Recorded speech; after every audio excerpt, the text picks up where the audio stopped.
Baik, kita kembali ke data quick count saat ini.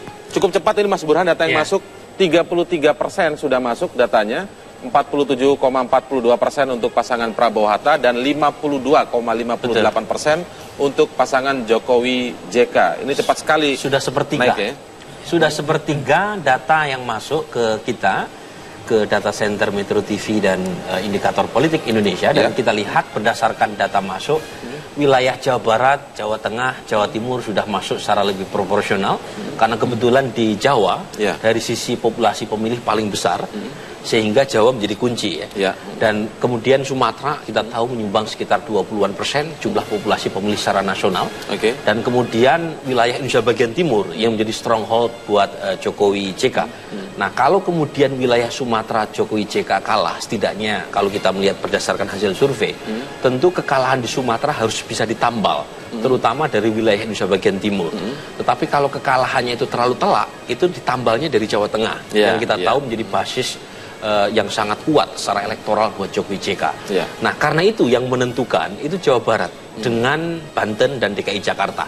Karena bagaimanapun tiga wilayah ini awalnya sebelum ada kenaikan elektabilitas Prabowo itu menjadi basis kekuatan Jokowi JK, tapi di akhir Juni itu ada penurunan elektabilitas, kemudian ada recovery terutama di awal Juli. Dan kalau misalnya Jokowi JK tidak kalah telak, kalah tipis saja di Jawa Barat, saya kira secara nasional Jokowi JK akan unggul. Baik, Anda bisa mengomentari apa yang dijelaskan oleh Mas Burhan tadi tentang bagaimana di Sumatera harusnya ditambal oleh Jawa Tengah dan sekarang. Ya, sebetulnya kan kalau struktur atau anatomi pemilih Indonesia ini kita pilah, maka sederhananya untuk membuat teman-teman yang menonton ini lebih mudah menghitungnya, itu adalah Sumatera itu 20%. Jawa itu hampir 60%. Indonesia Timur itu 20 kira-kira kalau digabung. Disederhanakan begitu. Maka seperti yang tadi dikatakan, kekalahan di Sumatera itu bisa ditambal dengan angka yang hampir persis sama dari sisi anatomi pemilih dari para pemilih di Indonesia Timur. Maka kemudian yang akan menentukan adalah siapa yang unggul di Jawa. Nah, mereka yang unggul di Jawa itu punya kemungkinan untuk bisa memenangkan Pilpres ini. Lebih spesifik lagi, provinsi terbesar di Jawa, yaitu Jawa Barat, itu akan ikut menentukan. Inilah pertarungan yang paling sengit terjadi dalam Pilpres. Lalu kemudian tentu saja setelah itu Jawa Timur dan Jawa Tengah. Itulah tiga provinsi yang amat sangat besar menentukan dalam struktur anatomi pemilih, baik di Jawa juga di Indonesia secara nasional.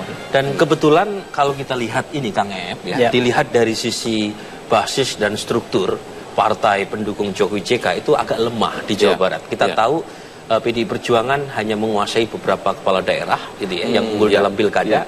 Sebagian besar kepala daerah di Jawa Barat itu dikuasai oleh partai-partai pendukung Prabowo Subianto. Kemudian saat yang sama kalau dari sisi histori kita tahu beberapa wilayah bagian Priangan itu juga tidak merupakan pendukung kuat PDI Perjuangan. Dan PKB juga tidak terlalu kuat di sana. Nasdem juga tidak terlalu kuat di Jawa Barat. Hanura juga demikian.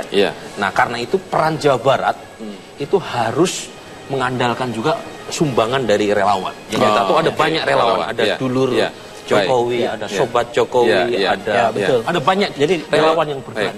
Tidak hanya partai tapi ada relawan. Tapi nanti kita akan lanjutkan lagi ke Mas Saeb. Tapi sekarang rekan saya Yarnes Foni sudah bersiap dengan laporan tentang penghitungan suara yang ada di Kota Solo, Jawa Tengah.